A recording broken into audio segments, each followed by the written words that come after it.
So welcome back. I'm welcoming myself back. And we're in the Nefesh HaHaim Sha'ar Gimel. We're now holding in Perek Vav. And we've been holding about a dichotomy. On the one hand, God is everywhere in the same way. Hashva'a Gmura. It's beyond all fathoming and he's omnipresent in every way. On the other hand, there's distinctions between a makom kadosh and a makom she'eno kadosh, and the whole Torah is about doing things at a certain time and not a certain time and place. And zar hakarev yumat, if the wrong person goes to the right place at the wrong time, they're chayv misa. So we have this dichotomy, and we're using the concept of tzimtzum has been introduced by the Nefesh HaHaim in the previous chapter. And he's talked about, from God's perspective, nothing's ever changed. God is still everywhere, and no distinctions are relevant. From our perspective, certainly, we distinguish, and we have a mitzvah to distinguish between kadosh and chol, kodesh v'chol, between tahor v'tameh. So Kol HaTorah Kula is about that. So he's continuing to explain these two different perspectives. V'hinei kol yesoidei Torah HaKadosha, B'kol azharos ve'amitzvos kulam, aseh v'lois aseh, kulam holchim al pizot bechina. All the Torah, the mitzvahs, positive commandments, negative commandments, it all is based on this aspect, shemitzad hasagatenu, from our perspective, from our fathoming, shevadai yesh chiluk v'shinui mekoimois. There's, of course, distinctions and differences, real differences between different places, different times. Shebemekoimos hatohorim, mutarim, v'gam chayavim anachnu, ledaber o leharher divrei Torah. If we're in a holy place, a pure place, so we should be thinking in Torah, we should be speaking in Torah, v'dibartam bam, v'agisa ba yoimam v'layla. There's a constant and ongoing pursuit of thinking and learning.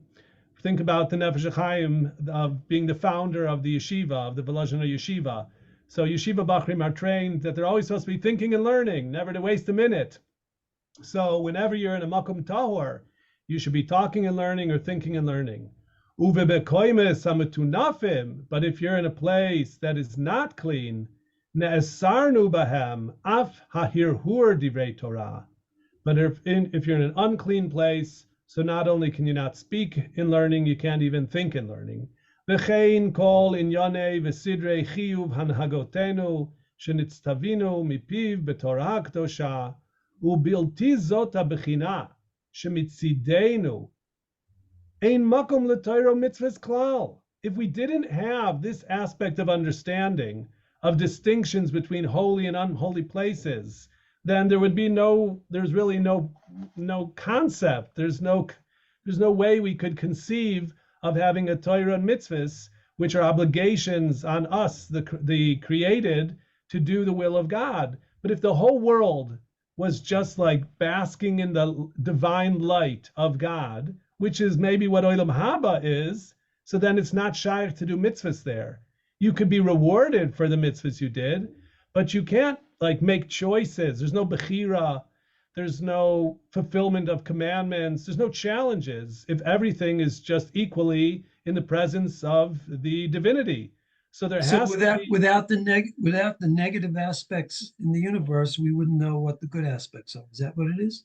Yeah, it's not only would we not know, like they wouldn't exist, and we'd have nothing to choose from, and so the whole Torah wouldn't work. So yeah, that's really important. Ve'af shebe'emes shemitzido yitbarach, from an absolute perspective, from the divine perspective, hamasig atzmuso, the way God knows himself, hu malei et kol b'hashva'a gmura, below shum chatzitza, below shum chiluk v'shinoi mekoimis klal. From God's perspective, everything is totally equal. And there's no barriers on his presence, his will, his existence. There's no distinction between one place and another. Rak hakol achdus pashut. It's all one simple, indivisible unity. Kikoidim abriya mamish, like it was before he decided to create the universe.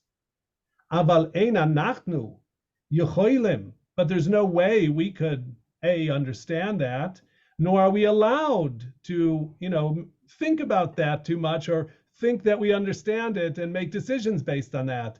V'gam lo horshenu likanes klal lihizboinen bina b'zeh ha'inyan hanoira leidau lahasig eich adon yachid baruch hu male es kol v'kol ha'mekoyim ba'achtus pashut v'shivui gamor chalila v'chalila. Okay, don't even try.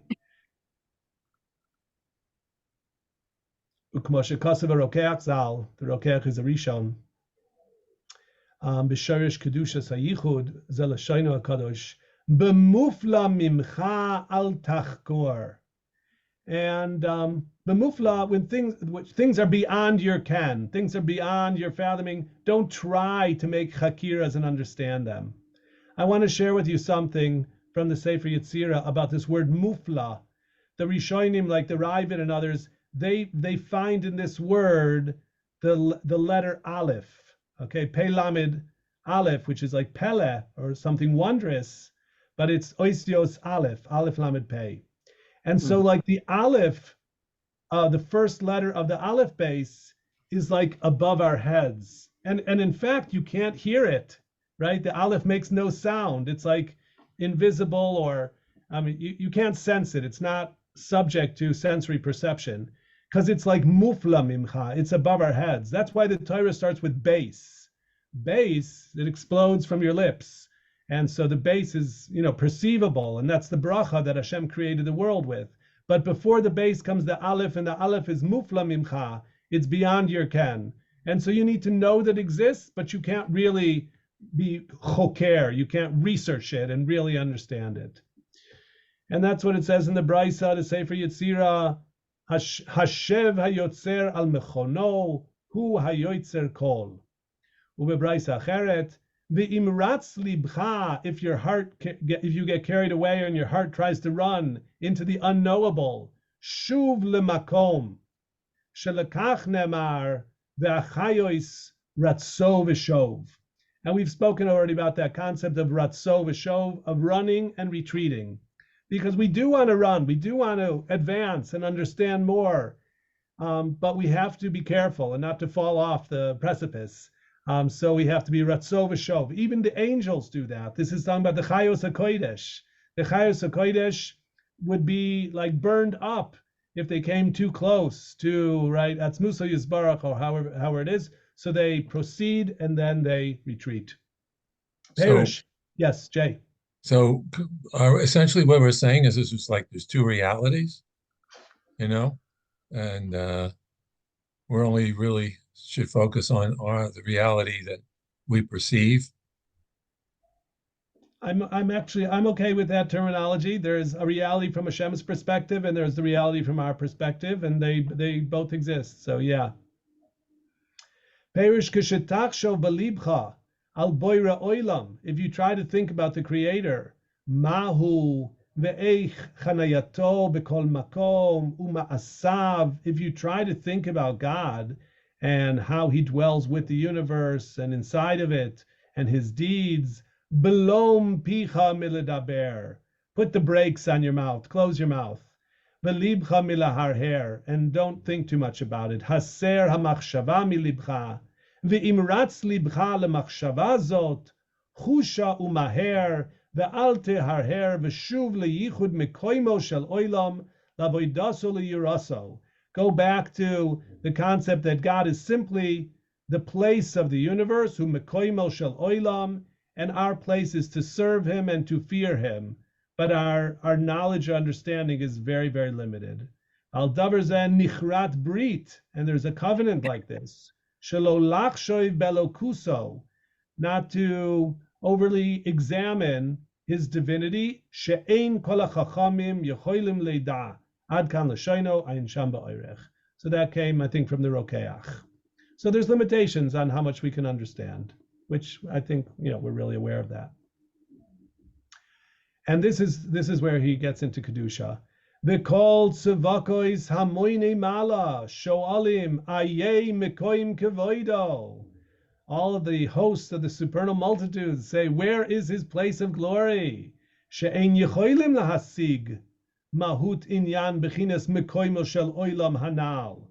So even the supernal realm, the angels on high, even they realize, they ask questions, but they don't have answers, and they sort of know that they're limited and can't know the depths of where is God's place. Ayeh mekom kavodo. V'hu mamaram zal in Chagiga, Demida Amri Baruch Kvoid Hashem Mimkoimo. Okay, this is what we say. The second line of Kedusha is Baruch Kvoid Hashem Mimkoimo, Michlal, Demekoimo, Leika di Yadale. The Gemara darshans that no one can truly know God's place. And even Moshe Rabbeinu alav shalom biksha nafsho lasiga inyan ba'amro hareini nat kvodecha v'hainu bechinas makom kvoido hanal v'lo nitan lo. And this was a request that Moshe made, but Hashem said, I'll show you the back, but not the front. He had to say, no, it's unknowable, at least while you're in this world. I have a really nice note from Rabbi Frankel here that I want to share. He's talking about this Kedusha. Okay, in the Kedusha prayer, there is the statement and response of different groups of angels. The first set state, Kadosh, Kadosh, Kadosh, Hashem Tzvakois, Melo Kol Haaretz Kvoido, from Yeshayahu. This relates to God's perspective of being equally distributed in all things. So this is really nice. We're getting here sort of an analysis of Kedusha, that there's dialogue between different groups of angels, and one group of angels is talking about, from God's perspective, everything is all the same and equivalent. The next set of angels states, Baruch Hashem Mimkoimo, from his place. This relates to our perspective that God's place is unfathomable. As will be explained later in the third gateway, the aspect of God, which is equally distributed with all things, is referred to with Yud-Kei Vav-Kei, whereas the aspect of God being a separate entity, ruler from this world, is referred to with the Shem Elokim. So the closing statement of the Kedusha prayer, Yud-Kei Vav-Kei, Yimloich Hashem La'olam, Vayad, right? This refers to future times when we will all see that it is God who is equally distributed in this world, specifically Yud-Kei Vav-Kei, who will rule. So there's a dynamic going here of Hashem's perspective, which is currently unknowable to us. We can only praise like the angels who say, Baruch Kvoid Hashem Mimkoimo, and then La'asid, it's going to be Yimloich Hashem La'olam. Yimloich Hashem La'olam Elokach Tzion L'dor V'dor Hallelujah. So the concept of Makom, together with both of its related aspects, is deeply and prominently integrated into the key part of our prayer services, such as Kedusha. So that's based on the Gemara and how he presents it. So what is it actually? What are these angels saying when they say Baruch Kavod Hashem Mimkomo? Is it like they're questioning where is Hashem's place? I think they're saying that he is holier than his place, meaning Baruch Hashem Mimkomo. The mem means more than, not from his place, but more than his place. His place is holy, but God is holier than his place because he created his place. And what is his place? We can't know. That's how I understand it. Okay. V'rakhu levado yitbarach hamasig atzmuso hu hayodea atzmus mahu zeh ha'inyan hamufla mechuseh. Only God really can understand this stuff. V'nistaros l'Shem Elokeinu, the pasuk says. V'anachnu ein rishayim lisboinen el b'mashu shenu v'niglois lanu lahasagatenu. So, the Torah gives us stuff that we can understand, and God said, Anoich Hashem Elokecha, he spoke to us, and he revealed himself to us, but his essence is unknowable. There are aspects that are over our head, but he gave us reshus to a certain point. And this would even be someone who's a real Kabbalist. Exactly. There's only so far he can go. Exactly. Steve? So why did we start with a makom, and now we're talking about the essence? Why not just start with the essence? Why do we have? It's not a natural thing to think of where its place is. I mean, its place is anywhere he wants it to be, but that's another story. Just interesting that and Moshe was asking about his essence, not his place, as I understand it. I think you're right. So So both what's of the them are benefit? pretty unknowable. So why all the emphasis on the place? I mean, he's everywhere, and we're not. Okay, that's a So plus. yeah, He goes to China. I'm going to understand your question. Why did the Nefesh HaHaim focus so much on this concept of Hashem being Mekoimo Shel Olam? Yeah. If even Mekoimo we can't understand. But I think it's important to understand hierarchies and chains of relationships. And I know the Leshem also talks about this, that God's unknowable self, like the discussion ends before it starts. But then there's like or Ein Sof, and even that we can't know. And then maybe there's Mekoimo.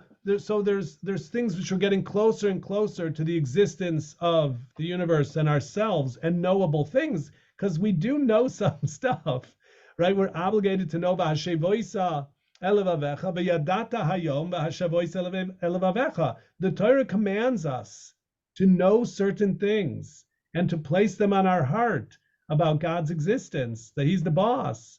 So we got to talk about some things we can know and some things we can't know. And so Mekoimo Shel Olam, where is the universe and where is God vis-a-vis the universe? We do have to talk about that.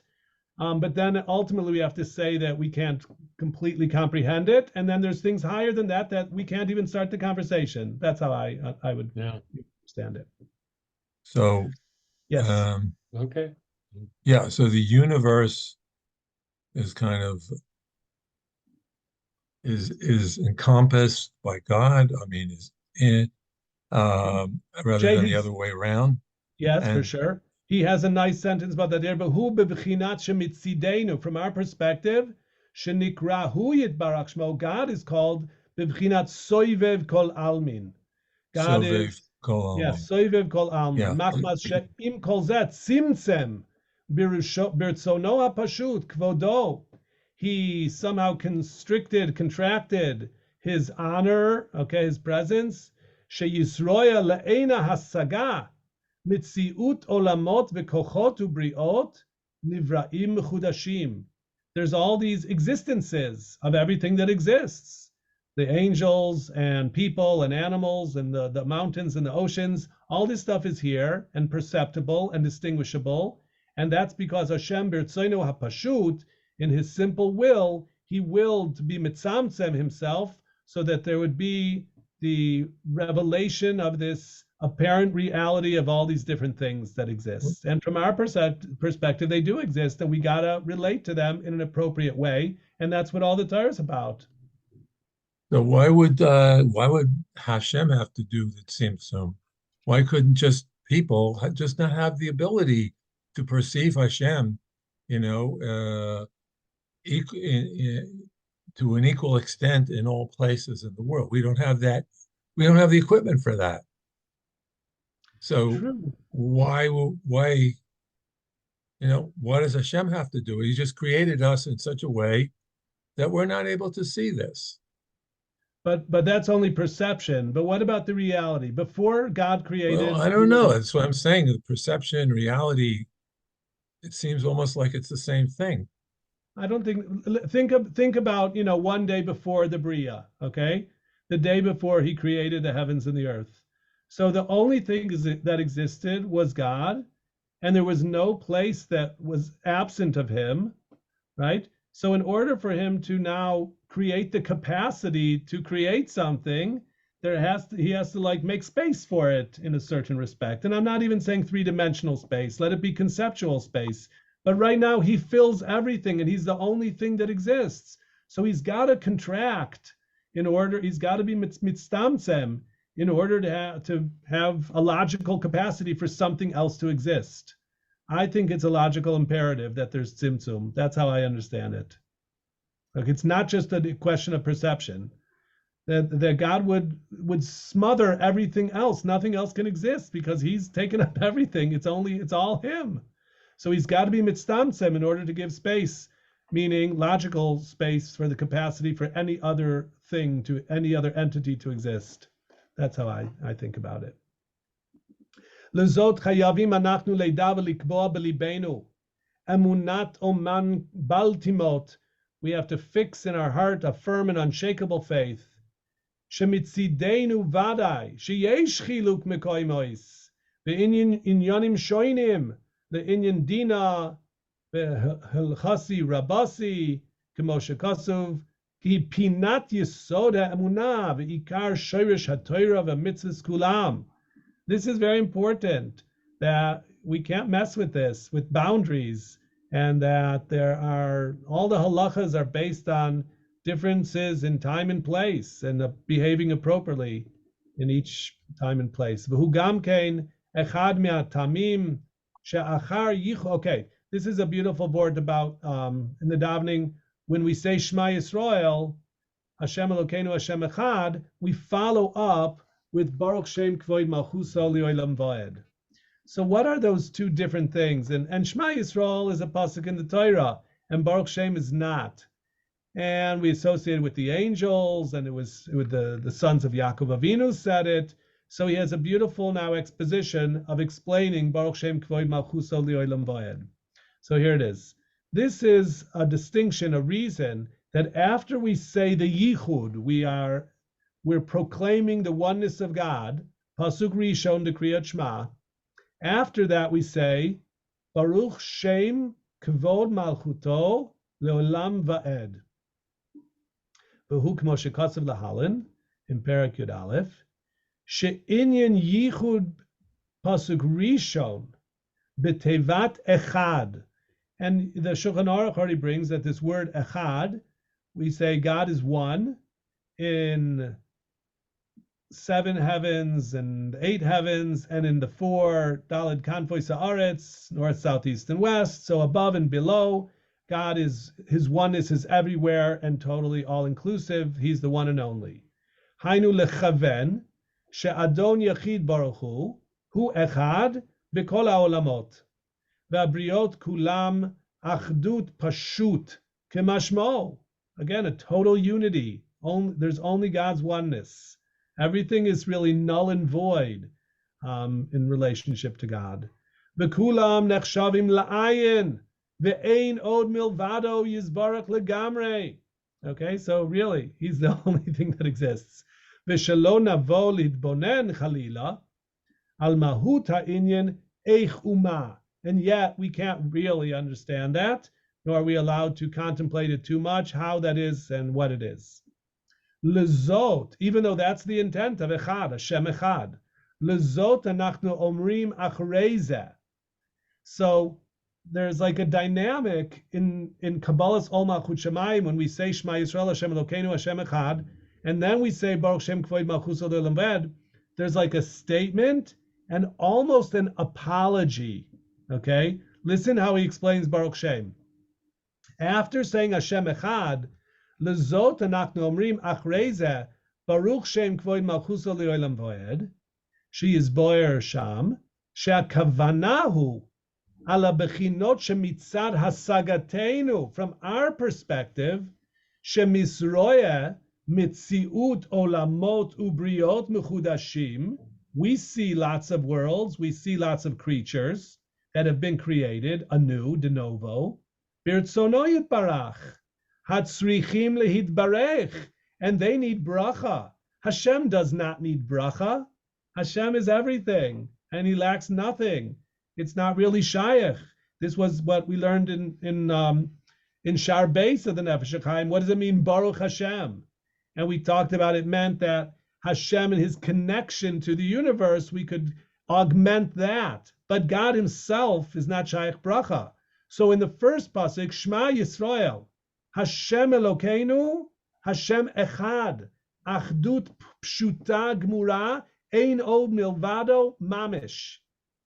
But in the second pasuk, we acknowledge the existence of everything else, the angels and people and the world, and we give a bracha, Baruch.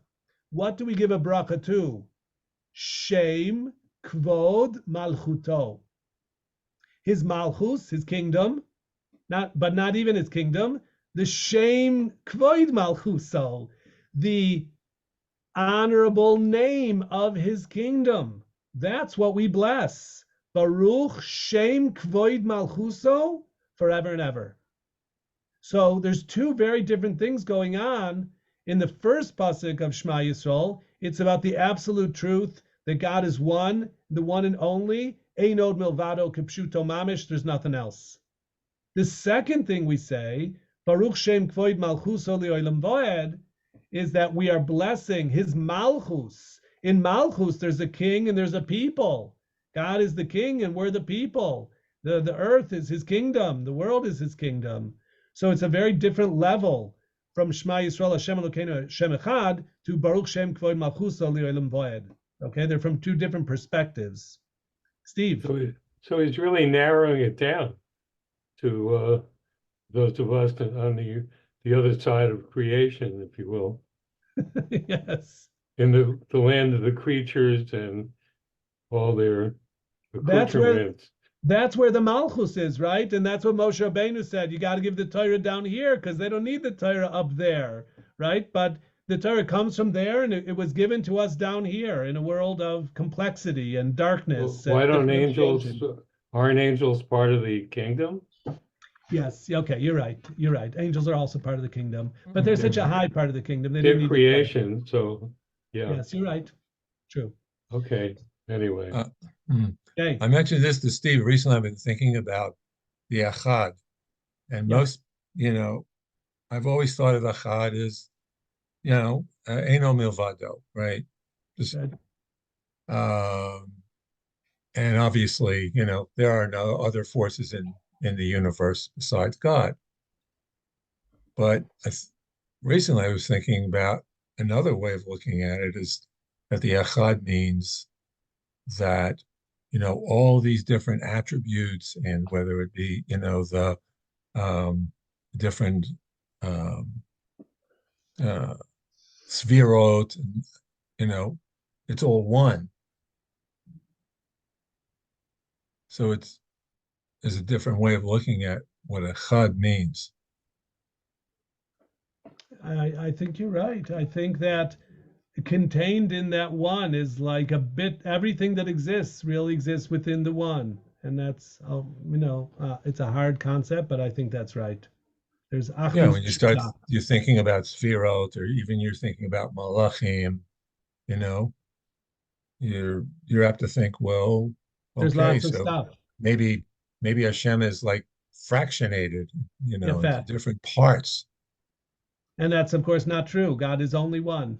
He's one Achdus Pshuta. So that's why when you're saying Kriyat Shema, you're not just reciting something, you're doing something.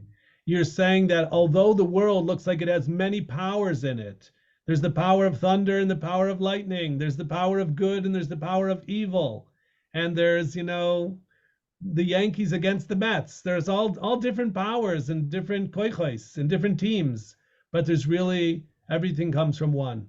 And there's really one Achdus Pshuta she'ein od milvado, which is a really incredibly powerful statement to nullify everything that exists into the absolute oneness of God's existence. That's a very, very powerful statement.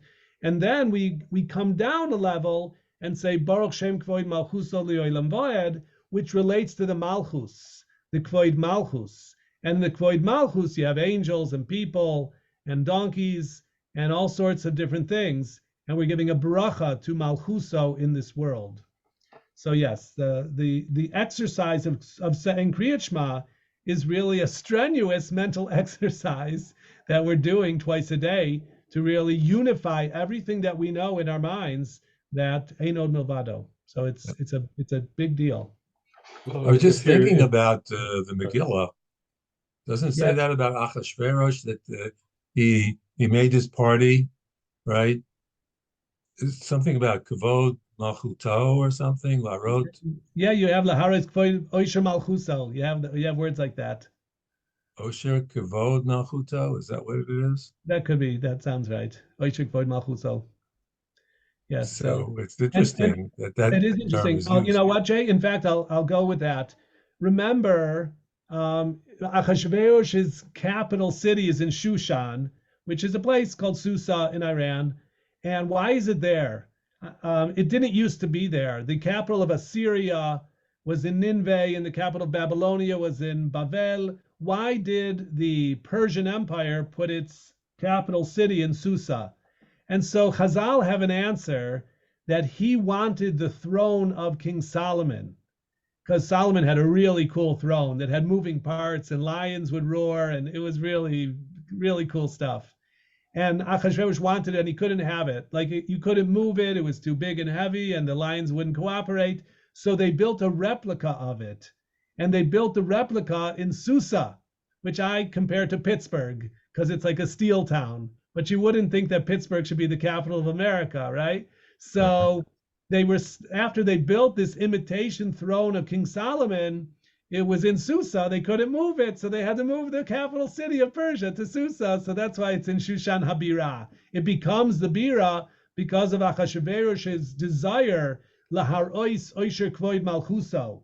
And what I want to add, Jay, that is in sync with what you were talking about, there are 6 steps going up to the throne of Shlomo HaMelech, and that corresponds to Baruch Shem Kvoid Malchuso Liolam Voed, to those 6 words. So like the Kvoid Malchus of Shlomo is Ke'ein Kvoid Malchus de Le'ela of Hashem. Like it says, there's an incredible pasuk about Shlomo, Vayeshev Shlomo al Kisei Hashem, which you would think is heretical, or you couldn't say such a thing, but there's a pasuk like that. So the idea of Kvoid Malchuso, that Achashverosh wanted Kvoid Malchuso like Shlomo had it, and which is Baruch Shem Kvoid Malchuso Li'olam Ved, this parallel between Malchus Shel Mata and Malchus Shel Mala. So you're definitely onto something there. So did you want to say something, Steve? Well, yes and no. I'm Okay. thinking about, the emphasis on connection, that Okay. he's been talking about off and on, like God has everything he needs, and we're actually talking about strengthening the connection and wishing. So I'm seeing that in this phrase as well. And basically, God isn't perfecting himself, so that leaves it for the rest of us. So I'm hearing in it now that basically that humans need to. Here's hoping that the humans shape up in the way that you're hoping to bring things around and on behalf of your created subjects, something Yafeh. like that. Yafeh. Hashem created us and gave us a job to do. He breathed some of himself into us, right? We have a neshama, which is a chelek melokami mal, and he gave us this job to put things back together and to recognize his oneness. And that although the world looks really complicated and that there's forces of darkness and there's mekoimis she'einam kedoshim v'toirim, but we gotta, find God in everything, and we have to relate to the world in the way that the Torah instructs us to do so, to complete the puzzle. And we are shutafim, we are partners with God in that endeavor. So he gave us a really important role, and that's captured here, even in this Kriyat Shema. In Shema Yisrael Hashem Elokeinu Hashem Echad, there's this absolute understanding of God's perfection and his oneness, and yet he created a Malchus. And in a Malchus, there's criminals, there's jail, there's the police force, and there's good guys. And so we have this responsibility to live up to our role. So yes, I like what you said about connection and the human role and everything. So he's talking about Lizot anachnu omrim achrei ze Baruch Shem Kvoid Malchuso Li'olam Voed sheyizbar sham she'akavana hu ala bechinat shemitzad hasagatenu shemitra'eh metzius oilamos ubrios mechudashim bertzoino yizbarach hatzrichim lizbarech. And these things that exist, that were created, they need bracha me'ito ve'hu hamoilech. And we definitely say that in Megillah Esther, Hu hamoilech mihoidu v'ad kush. right? That was Achashverosh was moilech mihoid bad kush. Here we're talking about Hashem is moilech aleihem. V'zehu baruch shem kvoid malchuso. We're blessing shem kvoid malchuso because, you know, that sounds sort of weird to compare God to Achashverosh. And malchus is a really low thing. But that's really the chiddush. We say in Ashrei malchuscha malchus kol olamim, that God's malchus is the malchus of all worlds. And we say v'til bash Esther malchus. Esther, you know, enrobed herself in malchus. And she was like representative of the sphere of malchus, of God's malchus in this world. And yet she, you know, gave herself over to Achashverosh. So here you have like a Russia, a goy, who has malchus over the world, and he's dominating Esther. So that's really bitter. And that is part of the Purim story, that, you know, there's a reason we don't say Hallel on Purim. And one of the reasons is because Akati Avdi Achashverosh Anan. We're still servants of Achashverosh, meaning the Malchus Hashem, is not yet Nizgale in the world. God's Malchus has not yet been proclaimed and revealed in this world. It's still, you know, in hiding. And so we proclaim Hashem Yimloich Lioilam Voed, Yimloich Hashem Leoilam Voed, but that's Le'atid. We know it's true today. God is called Melech HaOilam, but his Malchus is not yet mefursam. It's not yet public and you know, readily visible to the naked eye. So we're still working on that and proclaiming his Malchus and mitzapim and davening and trying to bring that and make that happen. So that still needs bracha. Baruch Shem Kvoid Malchuso Liolam Boed. The Zewa Inyan Shepasuk Rishon Nikra Bezoar Yichuda Ilah. So he brings from the Zohar the two different psukim here that we say, Shema Yisrael, that's called the upper Yichud, the upper unification of God. Hashem Adnu Elokeinu Hashem Echad.